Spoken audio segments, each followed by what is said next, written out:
Sayın Tatar hoş geldiniz. Hoş bulduk, günaydınlar. Günaydın. Nasılsınız? Görmeyeli. Nasıl gidiyor?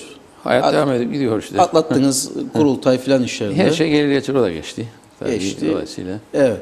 Şimdi az sonra konulara gireceğim ama hani sizi kurultaydan sonra ilk defa sohbet edeceğimiz için şeyden başlamak istedim. Sayın Parti Başkanı Hüseyin Özgürgün dün yaptığı bir açıklamada şey dedi. Yani bir süredir bu kurultay nedeniyle aksattıydık hükümet işlerinde. Şimdi işte tekrar konuşmaya başladık.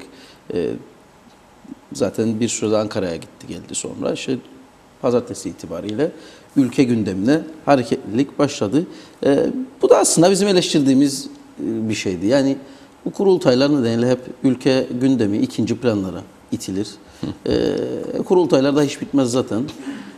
Bir dönüşüm gerekmez mi artık? Yani bu bir zihniyet dönüşümü gerekmez mi? Ülkenin ön planda olacağı, kişilerin ve partilerin daha geri planda olacağı bir herhalde sisteme mi ihtiyacımız var? Elbette. Şimdi çok da dikkatli konuşmak lazım yani günün sonunda, çünkü orada sizin 5 bakanınız var, müsteşarlarınız var, müdürleriniz var, yönetim kurullarına atadığınız belki de 30'a yakın insan var. Bütün bu insanlar hükümetle alakalı siyasetin içerisindeydiler. Bakanlar bakanlıklarındaydı. Müdürler öyle, müsteşarlar öyle. Eğer gerçekten başka işlerle uğraşırsalardı bu kadar insan, demek ki yanlış yapıyorlardı. Bunu da zaten biz söyledik zamanda, ama ben bak yeni bir sayfa açılmıştır. Kurultayın neticesi artık ne olduğu belli değil. Dolayısıyla ben kurultay hesaplarını artık tabii partilime de sözüm var. Çünkü ben partilimi severim, partili de beni sever. Dolayısıyla ben onların duygularını da gayet iyi biliyorum. Bizim partimizde evet bir takım ciddi tartışmalar da oldu ama şimdi geride kalmıştır. Dolayısıyla ayrıntılarına girmek istemiyorum. Ama sorduğunuz soruya cevaben yani gerçekten dikkatli konuşmak lazım. Bunu söyleyebilirim. Ama elbette dediğiniz gibi vizyon değişikliği ve bir takım daha ciddi bir takım duruşlar elbette gerekiyor. Bu da şudur. Demek ki halkla çok iyi temas halinde olmanız lazım. Halkın duygularına göre konuşmanız lazım, cevap vermeniz lazım ve ona göre politika geliştirebilmeniz lazım. Halk yani parti içi bir yarışı partide görmek ister. Daha fazla kamuoyuna taşımanın alemi yok. Yani dolayısıyla biz de onu yapmaya çalıştık esasında, ama bizde üyelik sistemine geçildiği için 1000 küsur kurultay delegesinde veya 1400 9000'lere çıktı sayı. Bu 9000'leri bulmak mümkün değil. Dolayısıyla mesele medyaya taşındı. Evet. Bu insanlara ulaşabilmek için, sesini duyurabilmek için, anlatabilmek için, vizyonunu, görüşünü, bütün fikirlerini medyaya taşımak durumunda kaldık. 9000 öyle. Şimdi tabii bu üyelik sistemi de tekrar gözden geçirecek. Yani belki yani bütün üyeyi partili tanıması lazım. Tanımadığın takdirde işte böyle sıkıntılar da var. Evet. Şimdi gelelim öz ve konulara. Su konusu 2 gündür biz de manşete çekiyoruz. Ciddi bir konu. Hatta zaten bir yalanlama da gelmedi. Türkiye projeleri kaynak aktarmayı durdurdu su sorunu çözülene kadar. Bu su konusu hükümet ortakları arasında ciddi bir sıkıntı olarak duruyordu. Geç son toplantıda ufak tefek pürüzler hariç genel bir doğru üzerine anlaştıkları şeklinde açıklamalar yapıldı ve konunun Ankara'yla artık istişaresi kaldı, ama çok ciddi bir konu. Kaynak aktarımını durduracak derecede ciddi bir konu. Bugün Türkiye basınında, Rum basınına diyaloğun dünkü manşeti aktarıldı. Aktarılmaya da devam ediyor. Nasıl değerlendirirsiniz bu konuyu? Yani hani biraz da Türkiye'nin alt yönetimi olma konusundan da baktığımızda hani ya su ya parayı da vermem gibi bir tehdit içeriği de var. Bunu nasıl değerlendiriyorsunuz? Öncelikle, sonra da suyun yönetimi konusuyla ilgili merak ediyorum. Türkiye'nin kendine göre net bir duruşu var. Yani bu protokoller, bir takım anlaşmalar, sözleşmeler, karşılığı bir takım taahhütler. Biliyorsunuz Birikim Özgür ne demişti bundan bir ay kadar önce, bakan olmadan önce? Protokol imzaladık ama gereklerini yerine getiremedik. Ben muhataplarıma karşı çok mahcubum dedi. Evet. Sizin oturduğumuz yerde söyledi bunu. Öyle mi? İlk burada mı söyledi? Evet. Daha anlamlı. Bunu ben duyduğumda memnun oldum. Bir itiraf gibisinden. Çünkü Birikim belliydi. Parti içerisinde bir yükselişi vardı. Çıkıp cesur cesur konuşuyordu. Bakalım şimdi o ne yapacak, ama Günün sonunda onun bunu söylemesi çok anlamlı. Çünkü işin içinden bir kişi. Şimdi burada da belli ki Türkiye ile bir anlaşma vardı. Bir imzalar vardı. Bir anlayış olduğu için su buraya geldi. Yani o zaman belki Ulusal Birlik Partisi'ydi ama daha sonra aynı sözleşmeyi Sibel Siber daha sonra Özkan Yorgancıoğlu da imzaladı. Bunu da hatırlayalım yani o ekonomik bir protokol içerisinde bütün bunlar var. Bunun yasası da geçti meclisten. Belki Cumhuriyet Türk Partisi veya bazı milletvekilleri hayır demiş olabilir. Dolayısıyla Türkiye bütün bunlara güvenerekten bu yatırım yaptı ve buralara kadar iş geldi. Tabii detayında bizim de mutlaka söyleyeceklerimiz olacak Kıbrıs Türkleri olarak, burayı yöneten insanlar olarak ayrıntılarda belki farklı düşündüğümüz noktalar var. Prensibinde sen diyemezsin ki ben işte belediyeler yönetecek bu suyu. Yani bu su nereden geldi? Türkiye'den geliyor değil mi? 600 milyon dolar yatırım, 600 milyon Türk lirası daha yatırım ister bu işin tamamlanabilmesi için, projenin tamamlanabilmesi için ve o gelen suyun burada verimli bir şekilde dağıtılabilmesi için ve faydalı olabilmesi için ciddi anlamda bir yönetim becerisi ister. Yönetim becerisi, uzmanlık ve bir takım ciddi ayrıntılar. Şimdi ben bir toplantıya katılmıştım mecliste Sayın Davutoğlu ziyaret ettiğinde, başbakan olarak ziyaret ettiğinde bundan bir sene kadar önce ve orada bu konulara girdi ve bunun ne kadar önemli olduğunu ve uluslararası bir ihaleyle bunun ancak olabileceğini çünkü çok büyük bir uzmanlık gerektirdiğini söylemişti orada bu su projesiyle ilgili. Yönetimin en azından onun anlattığı kadarıyla çok teknik, çok böyle yani suyla alakalı çok fazla bilgiye ihtiyaç var bunu yapabilmek için. Yani vanalar açacaksın da vanaları kapatacaksın ve fatura göndereceksin, parayı tahsil edeceksin. O kadar basit değil yani. Dolayısıyla böyle bir anlayış içerisinde bugünlere kadar gelindi. Şu anda ciddi anlamda Cumhuriyet Türk Partisi hükümetlerinin bu konuda bir zafiyeti oldu. Çünkü olayı çok geciktirdiler. Olayı ciddiye almadılar. Nasıl olsa biz böyle isteriz diye Türkiye'de bunu kabul edecek noktasında dayatmaya çalıştılar. Ama günün sonunda Türkiye'nin de burada belli ki bir dik duruşu var. Ama o toplantıda Sayın Davutoğlu'na karşı bir fikir beyan edilmedi. Yok, Yani biz yönetmek istedik. Meclisi ziyaretinde bunu anlatmıştı. Sayın Sibel Siber ve bazı milletvekillerine bunu kendisi anlatmıştı. Halil İbrahim Akça Büyükelçi de oradaydı. Hem Türkiye'den gelen bir heyet. Ama daha sonraki mutlaka daha teknik toplantılarda bunların detayları bizim hükümetin yetkilileriyle, muhataplarıyla mutlaka paylaşılmıştır. Ama nedir sıkıntı? Hiç dikkate alınmıyor ve işte burada tabii işte Ahmet Benli bunun şeyini çekiyor. Başını yapıyor. Onun dediği olacak şeklinde Türkiye'ye bir dayatma yapmaya çalıştılar. Türkiye de bunu kabul etmiyor açık ve net. Türkiye burada ne isteyebilir? Benim gördüğüm kadarıyla yaptığım değerlendirmelerde bu işin rentable olması, bu işin ta başından doğru bir takım adımlarla geliştirilmesi. Çünkü yanlış adımlarla başlarsanız ne olacak günün sonunda? Tecrübe şudur. 3 sene sonra, 5 sene sonra bir takım maliyetler ödenmeyecek. Ödenmediği için faizlerle birlikte ansızın 5 sene sonra bu projenin veya bu projeyi yöneten şirketin elektrik kurumuna, bizim elektrik kurumuna 500 milyon borcu var. Ödesinler. Kim ödeyecek? Yine Türkiye'ye gidecek. Çünkü senin maliyen o gün de açık verecek. Yapıyı biliyoruz. Buradaki sistemin işte büyük sıkıntıları var. Yani günün sonunda burası küçük bir ada ekonomisi ve bu küçük ada ekonomisinde bizim imkanlarımız, bizim kendimize layık gördüğümüz refah seviyesine yetmiyor.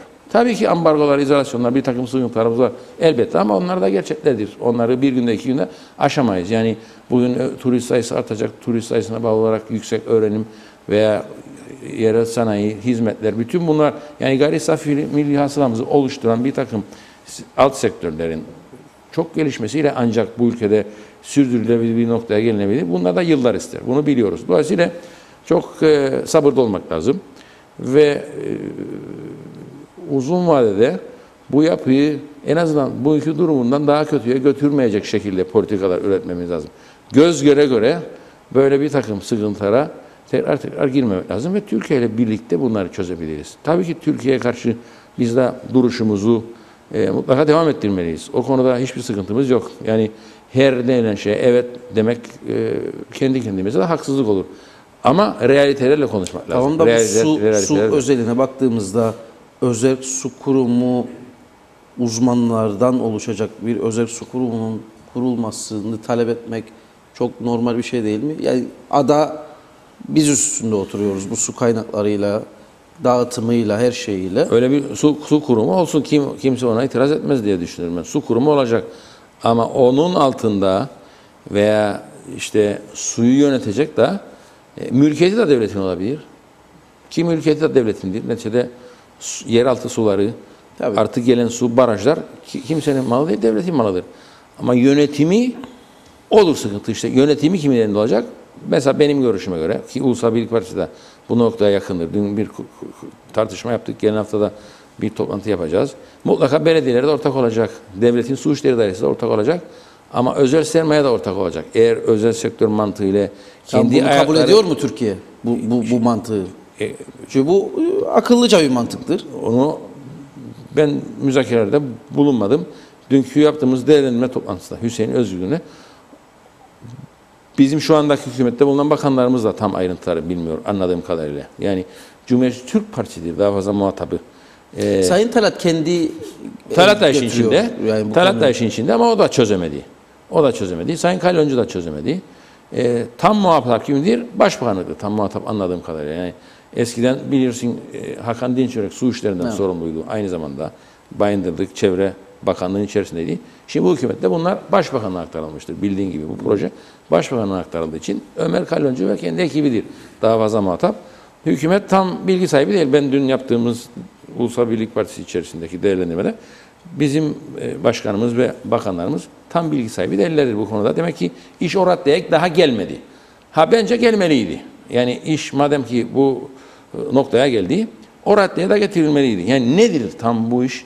Hatta kamuoyuna da paylaşacaksın. Sen bunun gizliliği yok. Kamuoyuna da paylaşacaksın. Ama benim şahsen görüşüm ki Ulusal Birlik Partisi içerisinde ben bunu savunacağım. Gerekirse bazı heyetlere ben de girerim, konuşurum. Eski bir bakan olarak, bir milletvekili olarak. Dediğim gibi bu belediyeler bu işe ortak olacak. Çünkü belediyeler de bu memlekette suyla alakalı bir takım ciddi projeler içerisindedir. Yani evlere onlar dağıtır, tahsilatı onlar yapar. Dolayısıyla bazı şu andaki imkanlar da onların malıdır, demirbaşıdır. Dolayısıyla bir noktada belediyeler de ortak olacak. Devletin su işleri dairesi ortak olacak. Ama ben diyorum ki kendi özel sermayemiz bu ülkenin. Çünkü yabancı bir sermayenin gelmesi buraya belli ki sıkıntılar yaratıyor. Çünkü geleni de tam bilmiyoruz. Gelen burada yanlış işler de yapabilir. Buradaki halkın tepkisini de toplayabilir. Dolayısıyla neden madem ki bu işin boyutu biliniyor şu anda 600 milyon Türk lirası bir ek yatırıma ihtiyaç var. Evet. Sonra kendi ayakları üzerinde durabilecek bir projenin geliştirilmesidir. Madem söz konusu olan. Benim sermayemi bu aşmaz. Benim burada yerel sermayem 10 şirket konsorsiyum kurabilir ve bu ihaleye pek tabii girebilirler, alabilirler ve sonra hep birlikte bu suyu yönetiriz. Ve Kıbrıs Türkiye olarak da dünyaya karşı da, her yere karşı da bak biz bu önemli meselede bu işi yönetebiliyoruz mesajını da verebiliriz ve onun gururunu da yaşarız. Ama önemli olan realist olmak lazım, gerçekçi olmak lazım. Ve bir de şu var, yani bütün bu tartışmalar içerisinde şu ortaya çıkacak. Su geldi ama maliyeti düşecek diye bir şey yok anladığım kadarıyla. Çünkü şu anda maliyet artabilir. Devlet karşılıyor bazı girdileri. Ben bakanken hatırlarım bu su saatlerinin bazı ödenmeyen faturaları insanlar kullanıyor. İşte köy birlikleri var, tarımcılar var, başka çiftçiler, başka bahçelerdeki saatler veya belediyelerin kullandığı bir takım şeyler, su motorları, onların bedelleri ödenmediği için günün sonunda elektrik kurumu maliyenin kapısına geliyor. Bunları bana öde diye. Maliye de diyor benim bütçemde böyle kalem yok. Kim kullandı? Ya belediyeler kullandı, ya köy birlikleri kullandı, ya başkaları kullandı. Böyle bir takım hesapsızlıklar var bu devletin içerisinde. Dolayısıyla uzun vadede bu projelerin başarılı olabilmesi için mutlak surette suyu kim kullanıyorsa onun maliyetini ödeyecek. Şimdi burada bizim avantajımız nedir? Benim gördüğüm kadarıyla bu su ücretsiz geliyor buraya. Yani bu 600 milyon dolarlık yatırımı Türkiye yaptı. Bu su Allah'ın izniyle akmaya devam edecek. Yani bir sıkıntı olmayacak diye düşünüyorum. Yani bu kadar proje yapıldıktan sonra herhalde. Yani inşallah bir aksilikler olmaz. Bu su akacak. Akınca buraya yukarıdan akıyor ve geliyor. Beleşe geliyor bu su buraya. Esas maliyet buradaki dağıtımdan başlar. Çünkü ada içinde işte barajdan dağıtımı elektrik ister. O motorların çalışması elektrik ister. O da bir maliyettir. Hatta tahmin ettiğimizden daha fazla bir maliyettir. Dolayısıyla ilk o maliyeti ödeyecek kullanan. Yani devlete bırakamazsın. Devlet uzun vadede bu işin altından kalkamaz. Şimdi şu anda kaçaklar vardır. Bu motorlar kullanılıyor. Tam kim kullanıyor bilinmiyor. Ve günün sonunda ben mesela en son ödediğim fatura elektrik 30 milyon Türk lirasıydı. Kavga dövüş. Bizim maliye direndi orada. Biz ödemeyiz dediler. Bizim böyle bir kalemimiz yok. Kim kullandı? Birileri kullandı. Belediyelerde, köy birlikleri de bir ele şeyler var bu motorların başında. Kullanıcılar var. Günün sonunda sistem öyle bir sistem. Suyu kesemiyor elektrik idaresi. Kestiğinde orada sıkıntı olur, isyan olur, eylem olur, o olur, bu olur. Kullanıldı. Bir de faiz biner tabii üzerine. Yani o faiz de ciddi bir maliyettir günün sonunda. Ayda %2 olsa işte %25, %20-30'a kadar. Faiz, kümülatif faiz birikir. 3-5 senede maliyet kadar faiz de biner onun üzerine. Ve ciddi bir maliyet çıkar. Maliye ödesin. Maliyede yok ki öyle bir para. Yok. Bundan sonra da olacak değil. Dolayısıyla çok ciddi tedbir almak lazım ki kullanıcılar bedelini ödesin. Şimdi kullanıcılar bunun bedelini ödemeye başlayınca bir de tabii ki şunu da bilelim ki belediyeler de bu su meselesinden kar elde ediyorlar. Sistem öyle yani elektrik kurumuna ne öderler? Devletin su işleri dairesine ne öderler? Tam bilmem. Ama belli ki ödedikleri vatandaştan tahsil ettiklerinden daha azdır. Orada bir belediyelerin rantı vardır bu işten. Ciddi bir gelir kaynağıdır onlar için. Ha ne kadar haklıdır o kaynak? Onu oturup konuşmamız lazım artık. Çünkü siz de bu işin içerisindesiniz, duyuyorsunuz. Yani belediyeler biraz da ondan dolayı karşıladılar bu işe. Çünkü şu anda bu yapıda bakınız belediyeler devletten katkı alıyorlar değil mi? Bugün %9'a çıkardı. Evet, 9'a çıktı artık. Bu %9 ne demek biliyor musun sen? Maliyenin kasasından yılda 225 milyon Türk lirası. Yani yerel yönetimlere yılda 225 milyon Türk lirası bir kaynak aktarılacaktır bu günden itibaren. Çünkü %9'a çıktı. Yıllardan beri aktarılıyor. Şimdi bir de emlak vergilerini belediyeler toplar değil mi? İnşaatların, harçlarını, şunları bunları belediyeler toplar değil mi? Başka gelirleri de var. Ciddi gelirleri var tabii. Ama su da var. Demek ki sudan dolayı şu anda elde ettikleri bu karı bırakmak istemiyorlar. Biraz da ondan dolayı. Ha BESK yapsa bu işi onların o hakları korunacak elbette. Sadece o da değil. Ama sadece sudan fatura kesebiliriz biz diyorlar. Bir de o var. Yani suyla beraber işte bilirsiniz temizlik falan filan bir sürü kalemi var. Onları da aldılar ya. Şimdi su olmayınca bunları kimse gidip ödemiyor. işte suyu kesme ihtimali olduğu için. Ben elbette belediyelerin zarar görmesini istemem. Belediyeler de bizim de belediye başkanları, arkadaşlarımız hangi partiden olsa fark etmez. Neticede halkımıza hizmet ediyorlar. Ama işte baktığında işin detayına sıkıntılar var belli ki değil mi? Çünkü günün sonunda halkın ödediği maliyet önemli olan. Yani kim alır, kim fatura keser, kim tahsil eder. Halk onunla pek ilgilenmez. Halk ben bu suya karşılık ne para ödeyeceğim ona bakması lazım. Maliyeti nedir bu işin? Dolayısıyla bu işi o çerçevede tabii belirlemek lazım. halk da bakarken bence şuna da dikkat etmesi gerekir. Yani atıyorum bilmiyorum rakamları ama şu anda metreküpüne 1 TL ödüyorsak ve bu projeyle birlikte bu 3 TL'ye çıkacak. Çok da şikayet etmemek lazım. Çünkü şu an gelen suyu ne içebiliyorsunuz, kullanırken küfrediyorsunuz. Dönüp özelden su almak zorunda kalıyorsunuz. Bunların da maliyetini düşünmek lazım. Çeşmeden 24 saat tatlı içilebilir bir su akacaksa eğer bir yerine 3. Bir de şu var yani bu su gelmeseydi bu şu andaki bizim yağmurlar da azalıyor. Bak yine bu sene kuraklık veriyor. Bu su ne kadar bizi götürecekti? Yani yeterli su yok. Günün sonunda bir doğa var. Tabii. Dolayısıyla kapsamlı bir projedir. Çok iyi etüt. Ama bir an önce herhalde tatlıya bağlanması gerekir bu işi. Çünkü ülke belediyelerin projeleri durdu. Bakanlıklardaki projeler durdu. Kaynak aktarılmadığı için çok sert bir tepki var çünkü belli ki. Bunu da aşmak lazım. Yani iş bu raddeye getirilmemeliydi. Bence daha önceden bu işleri mutlaka bir çıkış yolu vardır. Mutlaka bir uzlaşma noktası vardır. Ki olacaktır da siz de bilirsiniz. Yani devlet yönetiminde böyle şeye gerek yok. İnatlaşmaya gerek yok. Mutlaka bir ara formülle bunu çözmek lazım. Ki işler devam etsin. Keşke daha önceden yapılabilseydi diye düşünüyorum ben.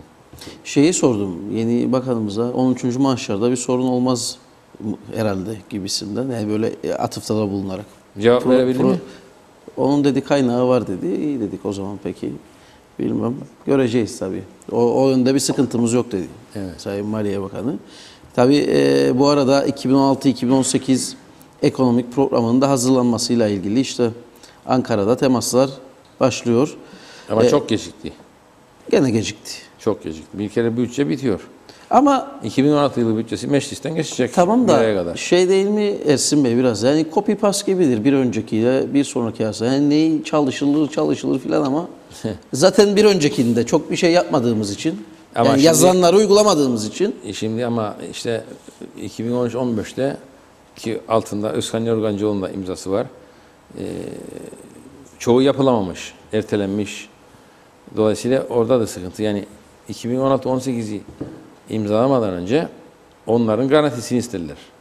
Onların yapılanacağına dair söz istediler. Ve 2016-18 içine koyacaklar. Şimdi yapmadığın bir şeyi tekrar kabul edersen ve altına imza atarsan demek ki artık yapmayı kabul ediyorsun. Sıkıntı o noktadadır. Çünkü belli ki direnç var. Belli ki bazı tedbirleri, reformları yapmak istemiyorlar. Ama gerçekçi olmak lazım. Bakınız bugün Yunanistan'da da Güney Kıbrıs'ta da gerçekten çok ciddi tedbirler alındı. Bizde de eğer gerekirse alınması lazım. Çünkü erteleyemezsin sen. Çünkü erteleme demek bu işin daha sonra daha pahalıya mal olması demektir. Çünkü illa yapacaksın. Yani bütçe imkanları belli, giderler belli, taahhütler belli. Dolayısıyla sürdürülebilir bir yapıya geçiş için altyapı yapacaksın. Ekonomi büyüyecek. Ekonomi büyüdük sonra oradan kayıt altına alınmış olan ekonomiden alınacak gerilerle maliyeyi düzeltmen lazım. Bütçe açıklarını azaltman bir takım lazım. tedbirler alınır. Sonra tabii bunlar genelde halka dokunan tedbirler olduğu için isyan başlar. Sonra geri adım atılma noktasına gelinir. Yani örneğin sizin emeklilerle ilgili aldığınız karar da geri adım atıldı günün sonunda. Mahkeme, Anayasa Mahkemesi'nden geri döndü. Tabii bir de Dün savcılığın bütçesinde söyledim yani konuyu açıyordum. Biz o zaman onu savcılığa sorduk. Savcılık anayasa uygundur dedi. Ve meclise götürdük, yasaya geçirdik. Ondan sonra kamuoyu da bazı şeyleri etkiler. Yani kamuoyunda çok gürültü çıkarsa yargıyı da etkiler. Çünkü biraz hukuk yoruma bağlıdır. insanın cebine dokandığı anda zaten Evet. her türlü ses yükselir.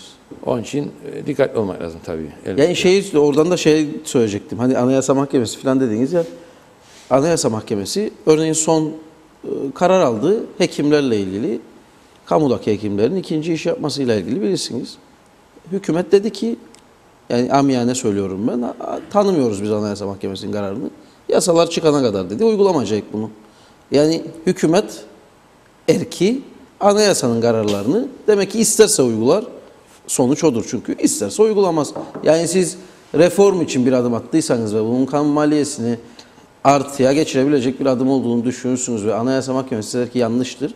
Demek ki gene yürünebiliyormuş. Eğer bu yol o örnekte bilmem bu farklı bir durum ama gerçekten sıkıntı yaratıcı bir durum. Anayasa Mahkemesi ne demektir? Yani yasalar kimse yasanın üstünde değil ki. Ne bakanı, hukuk ne devleti izliyoruz ama bugünkü örnekte Anayasa Mahkemesi'nin kararını hükümet uygulamaz. Şimdi orada demek ki birileri onu tekrar mahkemeye götürmüyor ve müeyyidesi neyse, cezası neyse talep etsin. İşte götürdü Ersin Bey ikinciyi bakın ilk karar şeydi. İkinci iş yapamaz diye karar üretti. Yapmaya devam edince serbest çalışan hekimler dedi ki ya Anayasa Mahkemesi'nin kararı var. Bir daha gittiler mahkemeye. Kararın uygulanması için. Ve buna rağmen hükümet dedi ki ben yasaları geçirene kadar 5 tane sağlıkta yasa geçecekmiş ki biz bunu son Tamam ben 15 şunu yıldır sorarım. duyuyoruz. Müeyyidesi nedir? Uygulamayana Zaten müeyyidesi nedir? işte müeyyide yok mu? Yoktur herhalde. Müeyyide yoksa orada bir eksiklik var anayasada da yasada. Nerede zaten karşılığında ceza var ki bizim yasalarda? Bizim davada mesela bu emeklerde geri ödenmesi için bile karar üretildiğini düşünüyor onlar. Yani hatta bilin o Kesin konuda söz da çok verdiğini. tartışmalar oldu. Söz değil. Anayasa Mahkemesi ne karar verirse ona uyacağız dedik. Evet. Anayasa Mahkemesi kararı verdi. Sonra denildi ki maliyenin içerisindeki bürokratlar, Sayıştaylı'ya da sordular, savcılığa da sordular. Anayasa Mahkemesi'nin verdiği karar diyor geriye gitmez. Geriye gitmez. Bugünden sonra. Dolayısıyla o güne kadar kesilenler ama biz yine de dedik ki biz söz verdik. Yani günün sonunda böyle bir durum olursa böyle olacak. Tekrar yasa yapın dediler. Biz erken seçime gittik. Dolayısıyla benden sonrakilara kaldı o yasayı yapmak. Şimdi bu ekonomik programı konuşmaya devam ederiz ama gelen izleyici sorular da bu su üzerine olduğu için onları aktarayım. Dünyanın hiçbir yerinde beleş kimse kimseye bir şey ne verir ne de sağlar. Asrın projesi olan su Kıbrıs'a gelmesine rağmen halkın evlere ulaşımı sağlanamadı. Kaç aydır suyu kim yönetecek konuşulup tartışılır. Belediyeye bu suyun masrafları için kapıları çalıp halktan para mı isteyecek? Türkiye'de belli miktar alacaktır Kıbrıs'a ulaştırdığı sudan. KKTC'nin ekonomisi çok küçük olmasından bu suyu Türkiye tarafından yönetmesi çok uygun ve güzel olur demiş. Ali Bey, günaydın. Gerçekten bizi yönetenler neyi becerdi bugüne kadar ve ne becerecekler? Suyun bize maliyeti ne olacak? Ton başına bunu hesapladılar mı? Suyun sadece maliyeti ton başına 4 TL. Bunun vergisi, karı nerede? Ben şu an 10 ton suya her şey içinde 25 TL ödüyorum. Sorar mısınız bu gelen suyu da ne ödeyeceğiz diye bir başka soru var. Su üzerine. İşte bu çalışmalar şu anda devam ediyor benim bildiğim kadarıyla. Keşke daha önceden o bitseydi. Ama günün sonunda yani buradaki hassasiyetlere de dikkat almak zorundayız. Dediğim gibi özel sektör mantığına göre yönetilmesi lazım. Bir kere siyaset bu işin içerisinde olmaması lazım. Siyasetin olduğu yerde yanlış kararlar alınıyor. Yanlış kararlar alınınca bir takım gereksiz giderler ve bir takım borçlar zaman zaman ödenmiyor, birikiyor, faizleri birlikte daha sonra gerçekten çok ciddi tehlikelere yol açabiliyor. Dolayısıyla çok dikkatli olmak lazım. Ama dediğim gibi benim kafamdaki modelde belediyeler de ortak, su işleri dairesi de ortak, özel sektörün payını da kendi özel sermayemizden. Buradaki iş insanlarından öyle bir ortaklıkla bu işi düzenlemek ama eğer uzmanlık gerekiyorsa hizmet alma şeklinde uzmanlığı da alalım. Anlaşmalar yapalım ilgili firmalarla başka ülkelerde eğer gerçekten bizi aşan bir takım şeyler varsa. 14 istihdam yapmışık suyla ilgili olarak. Bugün yeni düzen haberi var. 26 istihdam daha yapıyormuşuz. Evet. Suyla ilgili olarak. Evet. 26 personel daha diyor su için. Demek ki biz ciddi yönetme noktasında. Vallahi 300 küsurda şey var zaten belediyenin BESKİ'nin ortaya koyduğu eleman. Su işleri dairesinde de insanlarımız var. Ama müdürümüz yok. Su işleri dairesi müdürü yok. Suyu yönetmeye talip ama müdürümüz yok. Vardır müdürler. Müşavirler var. O müşavirlerden birini alsınlar koysunlar. En son Ama zaten su kurumu kurulacaksa dairenin fonksiyonlarını yürütecek muhtemelen daha geniş kapsamlı. politikasını verilecek. Su kurumu politikasını verilecek işin tabii. Evet. Şimdi gelelim biz bu ekonomik programa biraz daha girmek isterim. Çünkü siz maliyeyi uzun süre yönettiğiniz sonuçta yapısını bilirsiniz. Gerçi Sayın Zerem Bungan da şimdi Sayın Birikim Özgür da sizin ifadelerinizden çok benzer konuşmalar. Yani mesela Sayın Birikim Özgür bu yıl yine tasarrufdan bahseder. Kamu maliyesindeki açıkların, kara deliklerin kapatılması gerektiğini ifade eder. Yani demeçlerde, hedefte bir şey var galiba. Aynı yolda bir ilerleme var da işte bunu nasıl yapıp o hedeflenen doğrultuda ilerleyeceği. Çünkü Maliye Bakanları istenmeyen adam gibi hep doğruları söyler bir şeyler yapmaya çalışır ama eğitim sorununda top gider Maliye Bakanlığı'na. Tarımda top gider Maliye Bakanlığı'na. Sağlıkta top gider Maliye Bakanlığı. Maliye para vermez bir şey yapamaz. Ama işte imkanlar belli değil. Herkes de neyin olduğunu bilir ama herkes talep eder aldığı kadar. Günün sonunda bu işin çıkış yolu ekonomi büyümesidir. Yani doğru politikalarla, doğru tedbirlerle yatırımları artırarak gerek devletin yatırımlarını gerek özel sektörün yatırımlarını. Tamam bunu da söylersiniz Şimdi ama yatırımların artmasına yönelik de adımların atılması hep yani o kadar da kötü değil. Yani hakkımızı da vermek lazım. Şimdi bu orta vadeli program. Evet. Burada baktım mesela bizim yılda toplam yatırımlar bu ülkede 1 milyar TL'ye yakın. Bunun 200 milyon TL'si devlet,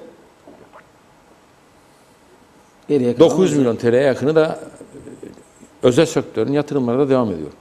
Şimdi önemli olan bu büyümeyi yani %5'in üzerinde bir büyüme oranına ulaşabilmek için devletin yatırımlarının artırılabilmesi lazım. Geçen sene bu noktada sıkıntı oldu. Program uygulanamadığı için Türkiye'den buraya aktarılacak olan yatırım kalemleri ertelendiği veya şimdi hiç aktarılmayabilir bu su projesinden dolayı. Bunlar da büyüme oranlarını etkiler. Günün sonunda devlet yatırımları yapacak, devlet yatırımları yaparken o güvenle özel teşebbüsle, özel sektörde yatırımlarına devam edecek ki kalkınma olabilsin, büyüme olabilsin. Gerek yüksek öğrenimde, gerek turizmde, bunlara bağlı olarak inşaatta, sağlıkta, bankacılıkta, hafif Tamam, sanayide, haklısınız, tarımda, tabii ki. tarımda bütün bunların büyümesiyle gayri safi milli hasılada büyüme olur.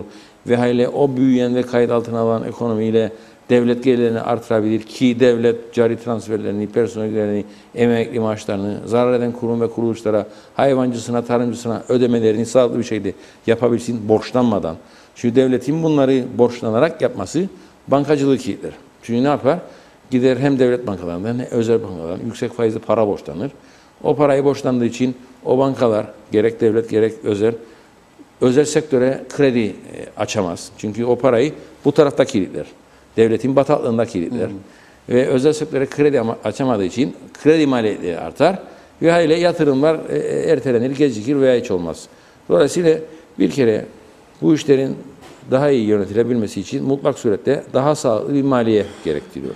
Yani tabii ki tasarrufa dikkat edeceksiniz ama büyük ölçüde sürdürülebilir bir yapıya geçebilmesi için dediğim gibi büyüyen ve kayıt altına alınmış bir ekonomi ve özel sektöre de Kuzey Kıbrıs Türk Cumhuriyeti olarak yapılan bir takım çalışmalar da o güveni vermeniz lazım ki yatırımlara devam etsinler. İş insanlarına hiç fark etmez A'dan Z'ye söylediğiniz zaman, bu cümleleri kurduğumuz zaman bizzat şunu söylerler.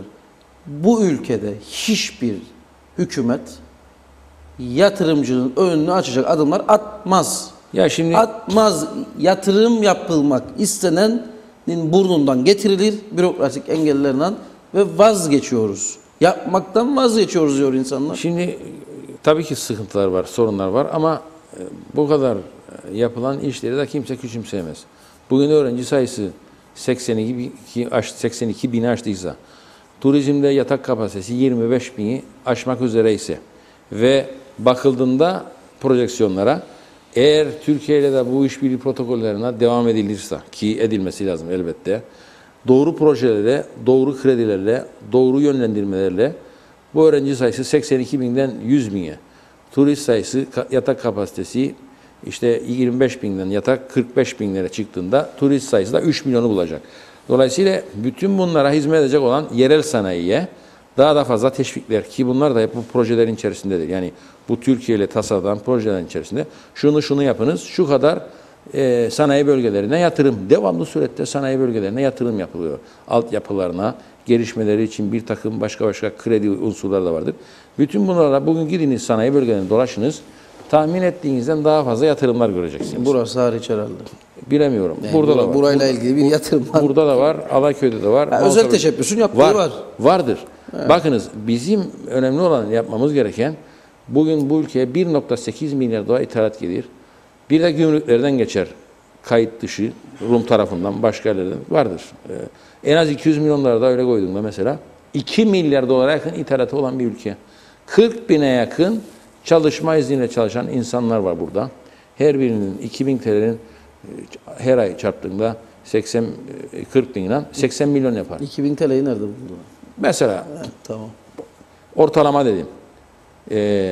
1000 TL o 40 milyon. 1500 TL 60 milyon. Yani çok ciddi bir para da yabancı iş gücü eliyle yurt dışına gider. Demek ki bizim yapacağımız iki olay var. Kuzey Kıbrıs Türk Cumhuriyeti'nin altyapısının tamamlanması, çeşitli projelere ve sektörlere destek, büyüyen ekonomi içerisinde yerli istihdamın ve yerli üretimin geliştirilmesi, ithalata bağımlılığı azaltılması ve hele buradan dışarı kaçan parayı azaltmak. Eğer para daha fazla burada kalırsa buradaki refah artabilir, buradaki insanların yüzü daha fazla gülebilir. İşin özünde budur. Evet, Sayın Maliye Bakanımız, yeni bakan 1,5 milyonluk bir yatırım hedefi ortaya koydu. Bu 1,5 milyonluk yatırımı biz 1,5 milyar TL tamam, milyar. İşte 1 milyar falan dediniz siz. 1,5 hedefi koydu. Eyvallah. 1,5 milyar olursa şöyle olur. Birçok konuda maliyenin de kendi içerisinde alacakları, toplayacakları vergiler filan. Ama ben ısrarla ve inatla söylüyorum çünkü programlarda yaptık, iş adamlarıyla yapıyoruz. İnsanların en büyük sıkıntısı bu bürokrasidir. Her siyasetçi de söyler bunu ama çözülmesi noktasında bugüne kadar çok bir adım Söylediğiniz yaşı 82 bin öğrenci, 50 bin şu bu. Bunlara rağmen yapılabiliyor bunlar. Bir de bunlar olmasa, Battık. hayır yani bir de bu bürokratik engeller falan olmasa demek ki çok daha hızlı bir büyüme ile karşı karşıya kalacağız. Yani çok daha hızlı yatırımlarla karşı karşıya belki kalabileceğiz. Şimdi Burada bakın, da devletin kendi içinde biraz yenilenmesi lazım herhalde. Mutlaka o doğrudur. Bir kere E-Devlet projesine geçeceksiniz. E-Devlet projesi devletin sunduğu hizmetleri 2004'ten beri duyarık onu. İş geçmek lazım. İşte burada gecikme var. Bunu düzeltmek lazım. 2, faizlere bakmak lazım. Yani bugün faizler bizim ülkemizde yüksektir. Olması gerekenin çok üzerindedir. Neden? Çünkü kamu borçları ödenmiyor. Kamu borçları finansmanı kilitliyor. Ve başka bir takım nedenlerle yüksek faizle bütün bunlara çare bulsanız ve yatırımlar devam etse o zaman ölçek ekonomisi de devreye girdiğinde ölçek ekonomisi de önemli. Çünkü yüzden burada 220 bin vatandaşla bu ülkeyi yönetiyorsun. Toplamda 220 bin vatandaş var. Dolayısıyla nüfusa da bakmak lazım. Yani zaman içerisinde inşallah nüfusumuz da biraz daha artabilir. Onun için tabii ki vatandaşlık konusunda dikkat etmek lazım. Buranın kendi dokusunu koruma adına ama yani ne kadar daha böyle bir ekonomiye layık bir nüfus yapısı olsa o zaman ekonomi daha kolay döner. Ölçek ekonomisinde yerli üretim maliyetleri de birim maliyetleri düşebilir. Dolayısıyla bilinen sıkıntılar malumunuzdur ama ben umutsuz değilim. Önemli olan doğru politikalarla uzun vadede bu işi daha iyi bir noktaya götürebilmektir. Eğer siz derseniz ki buradan bir şey olmaz, çözüm olmadan bir şey olmaz, çok farklı yerlere gidersiniz. Çünkü çözüm olacaksa olacak, o başka. Ama çözüm olmadan da biz burayı yönetmeliyiz, buranın ekonomisini düzeltmeliyiz ve doğru politikalarla, doğru adımlarla ileriye doğru gitmemiz lazım. Eğer ideolojik bakımdan sen kendi kendini kilitlersen, elini kolunu bağlarsan o zaman hiçbir yere gidemezsiniz. Ve Cumhuriyetçi Türk Partisi'nde en büyük sıkıntısı ta işte eskiden beri izlediğim kadarıyla ideolojik bakımdan tabii ki bir takım değişmeler oldu. İşte Birikim Özgür gibi daha liberal anlayışta olan insanlar çok da kabul etmiyorum parti içinde bir yerlere geldiler. Öyle görüyorum ben. Evet. Mesela Kutluer zamanında onun yaptığı açıklamalarla Birikim Özgür'ün nasıl çatıştığını duydum o zaman. Dolayısıyla onlar da belki doğruyu bulurlar ama günün sonunda realist olmak lazım. Ekonomiye göre konuşmak lazım. Eğer siz kitabi olarak konuşursanız kitabi olarak hiçbir yere gidemezsiniz. Evet. Aslında artık çok da fazla şey kalmadı. Yani Kıbrıs sorununun çözümüyle işlerin düzeleceği söylemi artık çok şey bulmaz. Çünkü CTP'de, Sayın Akıncı da Kıbrıs KKTC'nin güçlendirilmesi, büyümesi gerektiği, işte masada ellerinin güçlü olmasının buna bağlı olduğunu herkes artık söyler durumdadır yani bunu. O yüzden ona bir bağlantı keşke olsa tabii. Çok daha farklı fırsatlar ortaya çıkar ama onu da tek başınıza yapamazsınız evet. Zaten. Şimdi bu turizm konusuyla ilgili olarak da bugün gazete manşetlerinin çoğunda var. Şimdi hükümet programında da var. Ekoturizm, küçük işletmelere yönelik bir takım tasarımlar var. Olması gerekenler ifade edilir. Hükümet programında da var ama bakarız ki ekoturizmi bu ülkede başlatmaya çalışan bir adam Zekai Altan'ın başına gelmedik kalmadı. En son kendini yakmaya çalıştı. Yani gene burada tabii bu kişisel bir örnektir ama sonuçta orada konunun özünde şu var. Küçük işletmelere Kalkınma Bankası kredi verdi. Sonuçta bu kredileri geri alamıyor Kalkınma Bankası. Çünkü bu işletmeler kar edemiyor zaten. Sıkıntı bu. Zekai Bey'in kendi özelinde ona yapılan ayrı bir işlem olduğuna inandığı için isyan ediyor. Ama işin özeti bu. Şimdi hükümet programıyla yine icraatlar çelişiyor. Bunları nasıl aşacağız? Yani biz hükümet olarak ekoturizmi geliştirme hedefi koyarız ama ekoturizmin babasına da kaderine terk ederiz. Bir örnekten yola çıkarak söylüyorum. Bunların değişimiyle ilgili nasıl politikalar ortaya koymak gerekir? Yazılardan hariç. İnşallah. Şimdi bak, Kalkınma Bankası'nın verdiği kredi ayrı bir olaydır. Faizini çalıştırır, taksitlerini ödemezsen bu sıkıntılar doğar. Dolayısıyla devlet eğer ekoturizme böyle bir takım katkılar yapacaksa onu ayrı yapar. Zaman zaman da yapar biliyorsunuz. Hibeleri de vardır, proje kredileri de vardır, başka unsurları da vardır. Dolayısıyla o ayrıdır. Kalkınma Bankası'nın olayı ayrıdır. Kalkınma Bankası bu kredide ne kadar vakit verdi, ne kadar zaman verdi bilemiyorum ben onu. Günün sonunda yani bir bankayla bir müşteri her zaman görüşebilir. Benim durumum budur, benim durumum değişti. Vadesini uzatınız veya biz size ek teminat verelim. Bir çareler bulunmaya çalışılır. Bu hangi raddede bu noktaya geldi bilemiyorum onu tabii bankayla Zekai Bey'in ilişkisini. Ama belli ki uzun vadeden beridir bir tartışma konusu oldu. Mahkemeye gitti, mahkeme kararı çıktı ve hiç istenilmeyen olaylar oldu. Ama işte devlet burada ne yapabilirdi? Kalkınma Bankası olayında devletin pek yapacağı bir şey yok. Kalkınma Bankası ayrı bir yönetim kurulu vardır. Belki devletin de oraya tayin ettiği insanlar vardır ama günün sonunda bankacılık kurallarına göre kendi kendini orada yönetmeye çalışıyor. Ama ekoturizme devlet katkı yapması lazım mı? Evet, yapması lazım. Çünkü bu ülkede gerçekten sadece büyük otellerin turizmiyle bir yere gidilmez. Ekoturizmin de fevkalade önemli ve buna bağlı olarak sadece işte Sezai Bey'in bulunduğu Karpaz bölgesi değil, aynı zamanda Lefke'de, Yeşilırmak'ta, çeşitli Kuzey Kıbrıs Türk Cumhuriyeti'nin çok cazibeli yerlerinde ekoturizm bana göre de yapılmalıdır. Gerçek turizm yapılmalıdır. Burada da devlet desteği muhakkaktır. Ki dönem dönem bu Türkiye Cumhuriyeti ile imzalanan ekonomik protokollerde de bunları görüyoruz. Dolayısıyla bunları tekrar gözden geçirmek lazım. İmkanlara göre de bir takım katkıların yapılması lazım.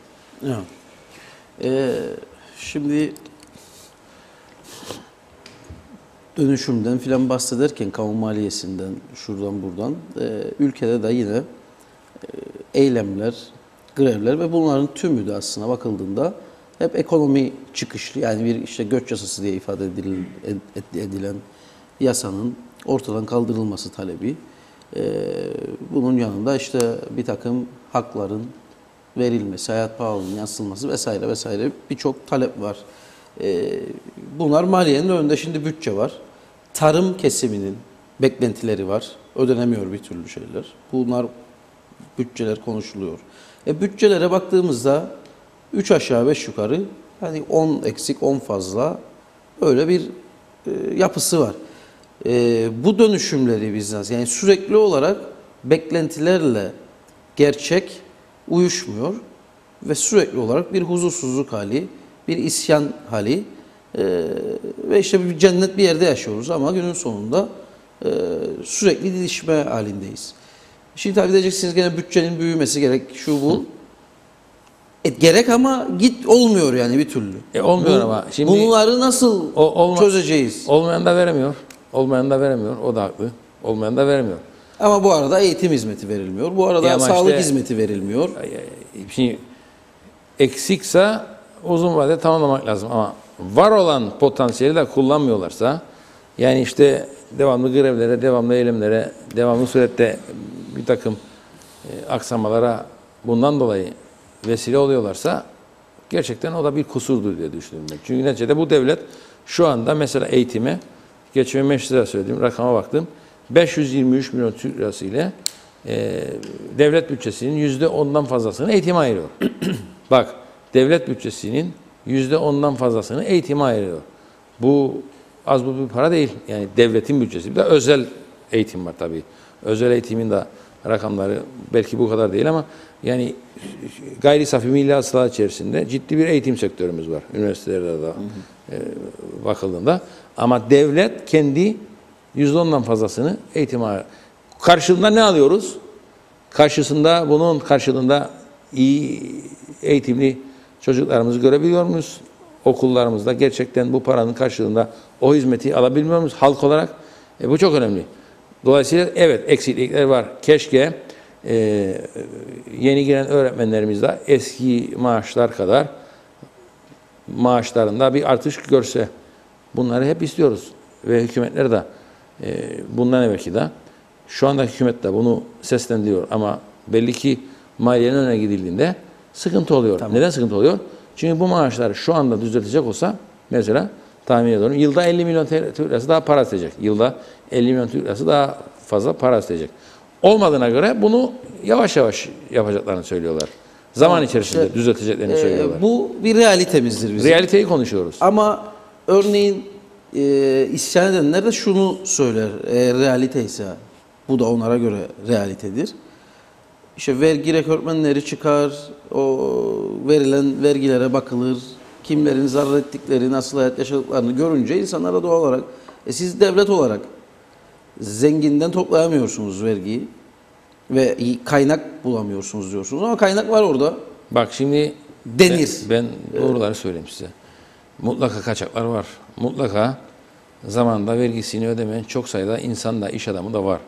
Ama genel anlamda baktığımızda rakamlara tabii ki dolaylı vergiler, dolaysız vergiler keşke hepsi dolaysız olsa. Yani direkt kazanandan alsan da insanlardan harcadığı paraya göre değil. Çünkü harcadığı paraya göre vergi aldığında alt gelir grubundaki daha fakir insanlarla zengin insanlar da aynı vergiyi öder.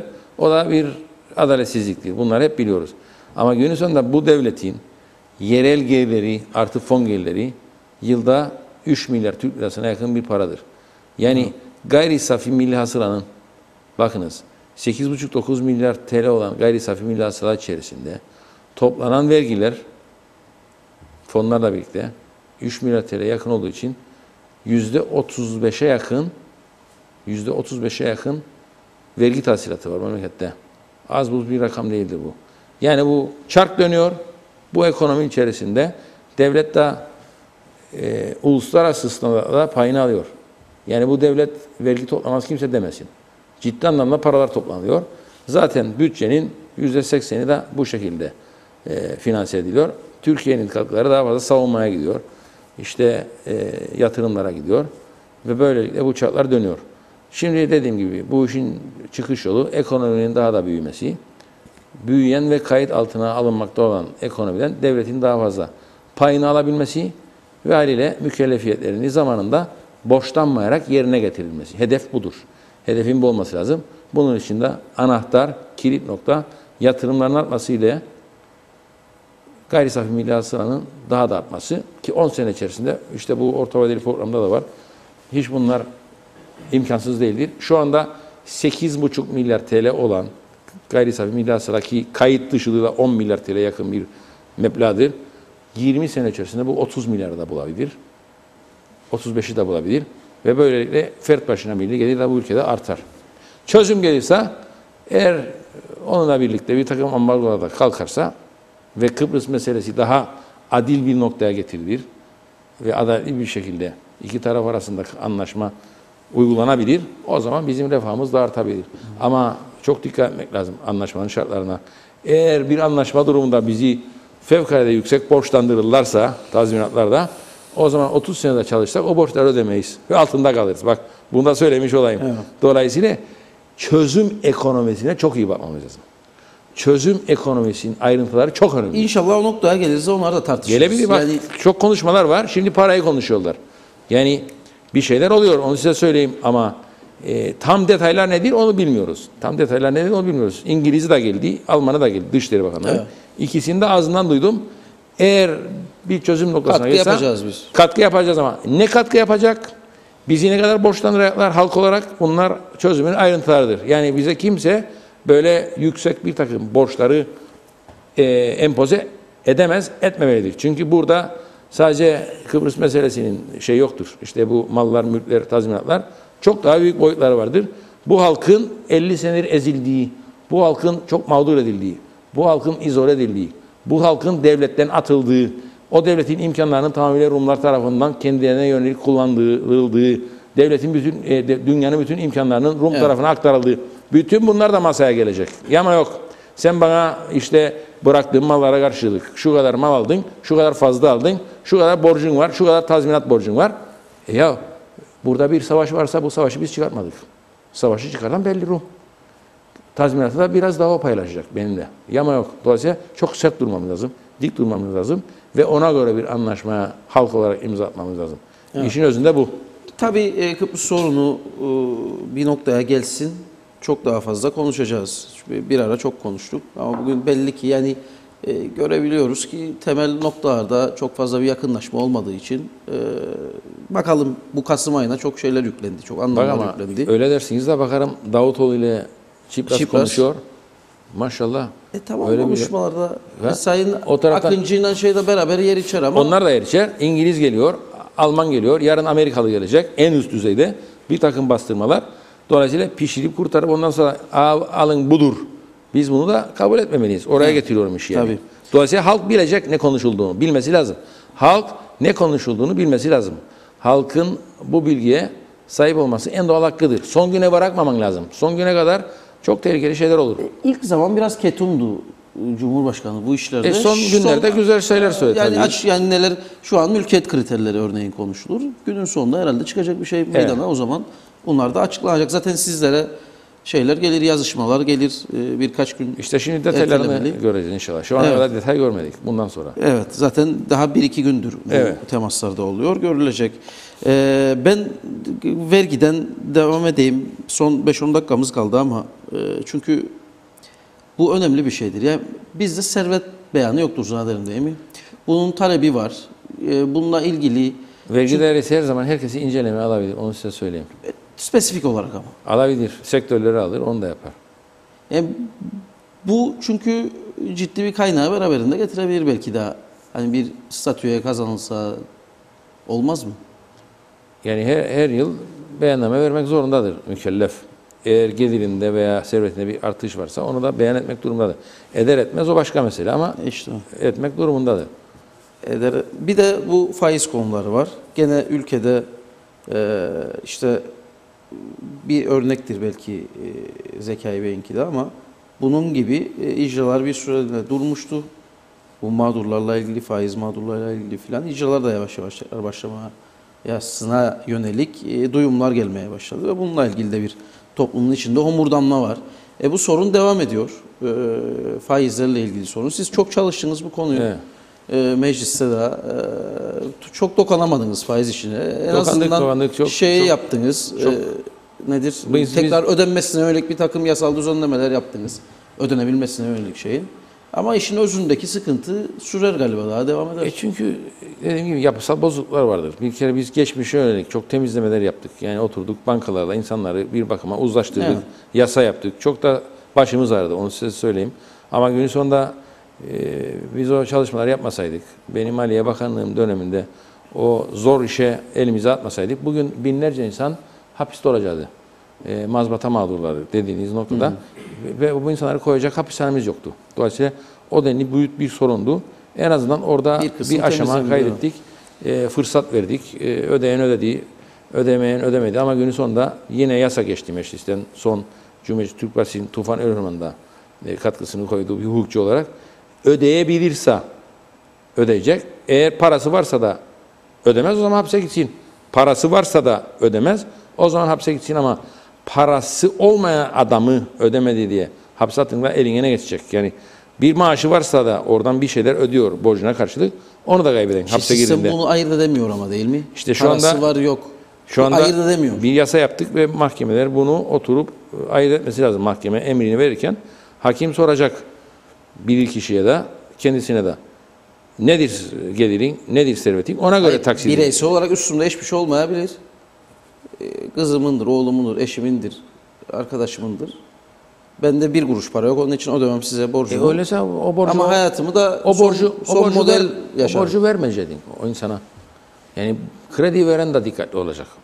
Yani bunu yapabilir yani. Dünyanın her yerinde bu böyledir. Yani sen krediyi vereceksin, teminatını almayacaksın, bırakacaksın serbest, ondan sonra o kaçıracak veya batacak. Ondan sonra hapse attığından olacak. Yani çok dikkat etmek lazım. Ben tabii ki günün sonunda eğer adam bile bile parasını kaçırıyorsa, bile bile ödemiyorsa gerekirse hukuk devletinde hapse kadar da gidebilir. Ama bunu ayırt edecek bir sistem yaratmak lazım diyorum ben de. çok çalışmalar yaptık ve şu anda eskiye göre daha iyidir. Bizim sıkıntımız nedir bu ülkede? İleriye yönelik faiz yasasını bir türlü yapamadı meclis. Orada tıkandı çünkü çok büyük sıkıntılar var. Deniliyor ki serbest piyasa ekonomisinde faizi piyasa belirler. Sen buna müdahale etmeye kalktığında şu andaki verilen krediler de yok olur gider. Bankalar kredi vermekten vazgeçer. Şu olur bu olur. Dolayısıyla orada büyük bir sıkıntı var. Hatta para yurt dışına kaçar denilir. Ama mutlak surette tefeciliğin önüne geçilmesi için, sektörün disiplin altına alınması için, Merkez Bankası'nın daha etkili bu sektörü denetleyebilmesi için tedbirlerini alması lazım. Ona göre de bazı yasaların çıkartılması lazım meclisten diye düşünüyorum. Evet. Şimdi sona bıraktım Nevzat Anayasa'nın sorusunu. Nevzat Anayasa her gün bana tweet atar. Evet, söylüyor zaten. Hayırlı Neden cumalar. hayırlı cumalar diyerek bu selamı ısrarla topluma empoze etmeye çalışıyor. Hayır, her gün için hayırlı dese bir şikayetim söz konusu. Ne için illaki cuma günü hayırlı cumalar neden empoze ediyor bu şeyi topluma? Cuma daha bir huzur içerisinde yürüyüşümü yapıyorum. O huzur içerisinde de hayırlı kelimesini daha münasip buluyorum cumalar için. Bu da benim hakkımdır ya. Nevzat taktı bana her cuma soruyor bana neden böyle diye. Nerede yakarsa sizi sorar. Çok güzel. Evet, peki teşekkür edelim. Yavaş yavaş programımızı noktalayalım. Katkı koyduğunuz için teşekkür ediyorum ve kolay gelsin diyelim sizlere. Çok teşekkür ederim. Bu bütçe biraz bitirin. Daha güzel belki bir şeyler ortaya çıkarırsınız. Tabii muhalefetin eleştirileri ile de katkılarıyla da sizlerin de deneyimleriyle çalışın, bitirin. Belki daha güzel günler, daha güzel şeyler konuşabileceğimiz bir İnşallah. Dönemi yaşarız umuduyla bitirelim. Ya ben programı. umutsuz değilim açıkçası. Yani sıkıntılar olacak. İşte bir takım yapıya dönelik. Yani yapısal bozukluklar dedikleri. Bunları düzeltmek için adımların atılması lazım ama uzun vadede bu ülkenin potansiyeline bakıldığında iş artık netleşmiştir, belli olmuştur. Yüksek öğrenim, başarılı olduk. Kaç tane üniversite var? 82 bin öğrenci ve hedef 100 bin üzerinde deniliyor. Turizmde gerçekten yani sıkıntılara rağmen çok tanıtımlar yapıldı, çok çalışmalar yapıldı. Büyük gruplar artık ülkeye geldi, yerleşti ve bunlar da bu Merit grubu gibi. Mesela ülkenin tanıtımını yapıyorlar. Yani devletin bütçesi yetersiz olabilir, yetersiz olabilir. Ama bu gruplar Kuzey Kıbrıs Türk Cumhuriyeti'ni tanıtıyorlar her gittikleri yerlerde. Sadece Türkiye değil, başka ülkelerde de. Yani işte Atlas Jet'in oteli var, Artemis Oteli var, Nuh'un gemisi var. Çok büyük gruplar buraya artık yerleşmiştir ve bunlar burayı tanıtıyorlar. Haliyle turisti de getiriyorlar. Ama elbette Zekai Altan'a da geçmiş olsun diyorum. Benim de dostum. Çeşitlendirmek lazım turizmi. Bu yerel ve gerçekten küçük işletmeleri de bu devletin desteklemesi lazım. Doğrudur. O konuda biz de üzerimize düşen bir şey varsa yapmak durumunda olduğumu bir milletvekili olarak söylerim. Çeşitli turizm aktivitelerinin bu ülkede geliştirilmesiyle hem tabii ki kültürel anlamda bunların zenginliklerini dünyayla paylaşırız. Hem de farklı turist gruplarını ülkemize çekeriz. Bütün bu potansiyeller mevcuttur. Bütün bu büyümelerle, potansiyellerle alt sektörlerin de gelişmesi bu ülkeyi kurtaracaktır. Ve dediğim gibi başında söylediğim yerel üretim artırılması lazım. Yerel istihdam artırılması lazım ki para burada kalsın. Bugün dediğim gibi gümrüklerden kayıt altında olmayan geçişlerle birlikte Rum tarafından başka yerler 2 milyar dolara yakın ithalatın var senin. 2 milyar dolar. Ha bunun içerisinde petrol var, demir var, otomobil var. Bunları bir kenara bırakıyorum. Ama bunların içerisinde peynir de var, portakal suyu da var, çeşitli gıda ürünleri de var. Her şey var. Dolayısıyla yerli üretime de çok daha büyük pay var esasında. Yerli üretimi artırabilirsek, yerli istihdamı artırabilirsek ve o boyutta ithalat azalır, bu ülkede refah artabilir ve çok daha iyi günlere gideriz diye düşünüyorum. Denetim bacağı da tabii çok önemli. Elbette. Sayıda bunları konuşurken. Bir de not aldım, biraz önce söyleyecektim, söylemedim ama siz tekrar söyleyince. Çünkü rakamların üzerinden belki de salt konuşmak biraz hatalı olur. 82 bin öğrenci başarılı mıyız? Evet başarılıyız ama son dönemde bunu da konuşmak lazım.